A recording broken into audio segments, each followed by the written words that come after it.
I'm here right before worship practice. Been here since been preparing since about 4.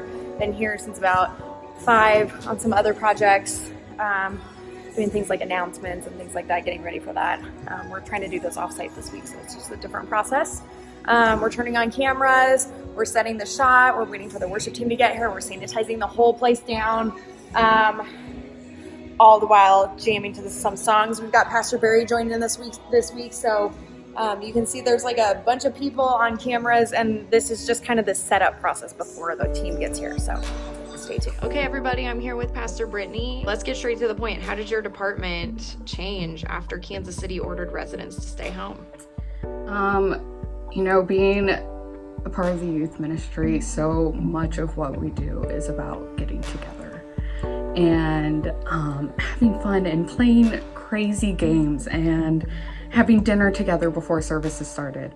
And so all of a sudden that wasn't really a thing anymore. So one of the cool things that has come out of it is, I've been able to get a little more creative.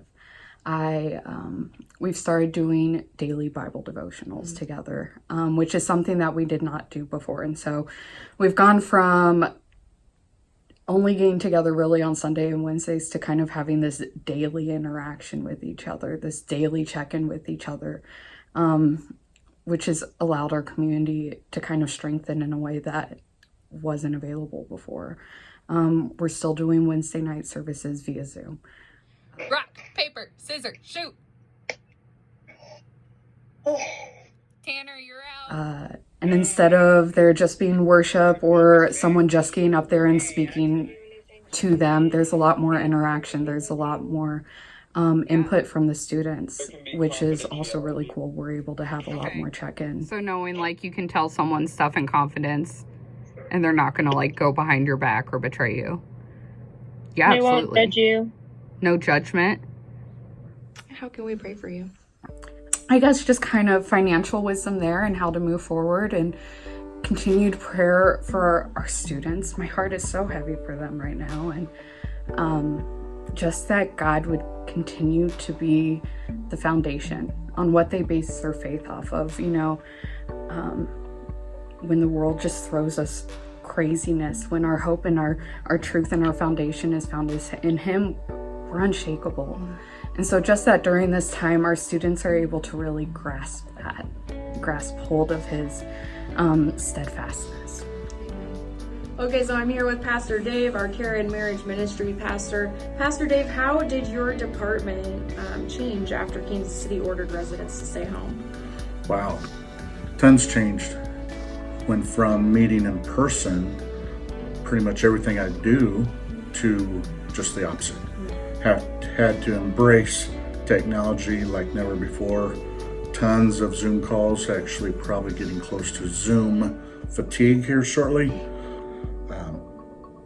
First Fridays is a marriage group. We do that still, but we do it via Zoom, definitely not in person, so that's a big change. So I've actually enlisted some of the greeter team to help with reaching out, but making a ton of visits, tons of phone calls, emails, texting. And I noticed that you make hospital visits. So are you able to do that anymore? Nope, unfortunately not. Been in contact with each person we find out that is sick, but it's all done remotely. Truly can't wait to see each of you in person as soon as we're allowed, of course. One last question. How can we pray for you? You know what? I want wisdom as to how to watch after the flock as far as my job duties are concerned. So would love wisdom, especially while waiting this out, and special wisdom as far as who to reach out to and how to, and who to enlist to help with that task too. So that would be some great prayer needs. Good. Well, we'll be praying on that. Thanks for sharing. Okay, so I'm here with Pastor Barry, our senior pastor, and I'm just going to jump right in.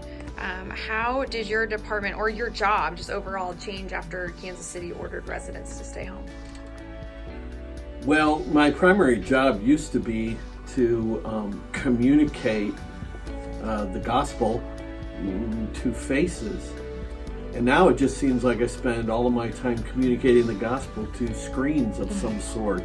I've got a couple of screens open on my desk. I mean, we can't even, if somebody comes to the door and rings the doorbell, I got a screen here that tells me that Yeah, too. we've got a bunch of video equipment Yeah. around your office. And so, whereas usually I have eye contact with human beings and I can communicate to them, now I'm spending a lot of time looking at screens. Help him, God, to just be comfortable and to be anointed and to connect with people out there that need a time. One last thing, how can we pray for you? Well, just strength and energy and patience. Yeah. Yeah.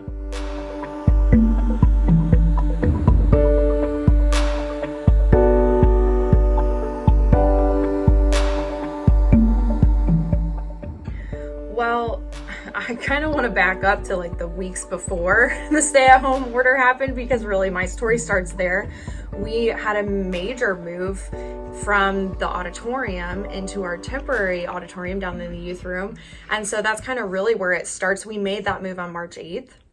And we were just did our first Sunday down there on the 15th. And so that whole week prior to the 15th, we were moving things, getting things into place. My family spent many, many late nights. I think we were here every day. And so then we had our first service downstairs on the 15th, and it was a great service. I mean, there were very few kinks, and then all of a sudden it was like, that was it. That's the only service that possibly we will ever have in that space. And so things change so rapidly. Then we're saying, okay, everything has to go online. And so when you're talking about having online as a supplement, as opposed to now this is the only way that people are viewing our services, I'm a large part of how people view our services in service planning with Pastor Barry and Pastor Dave. And so how that operates completely changed. We had to add new cameras. We had to get new software. I love moderating.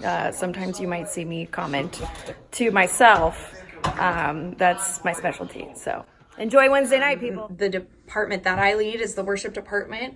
And so it's just everything to do with a Sunday morning service changed. We still used instruments. I still had a microphone.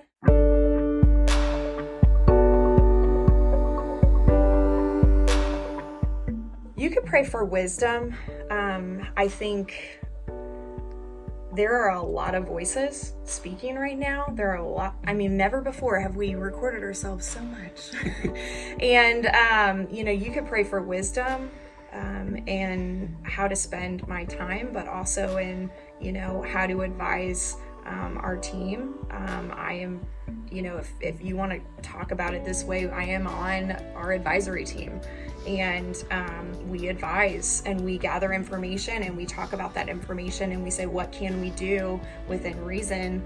And what are we going to do to make sure, we continue to be the church during this time? And so just pray for wisdom, pray for double down on sleep. Like for every hour that I get, I want another one, and I want it supernaturally. And I believe God will do that. I think he'll restore what was lost during this time. He's gonna restore. There will be a period of restoration. And so I'm praying for that.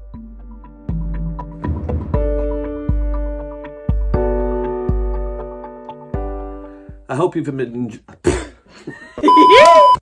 I hope you've been. 2, 1. I hope you've been enjoying our online experience here at Tiffany Fellowship Church. Dallas Elder is the... We have so many great things. We have a lot of great things. Wait. What, Connor?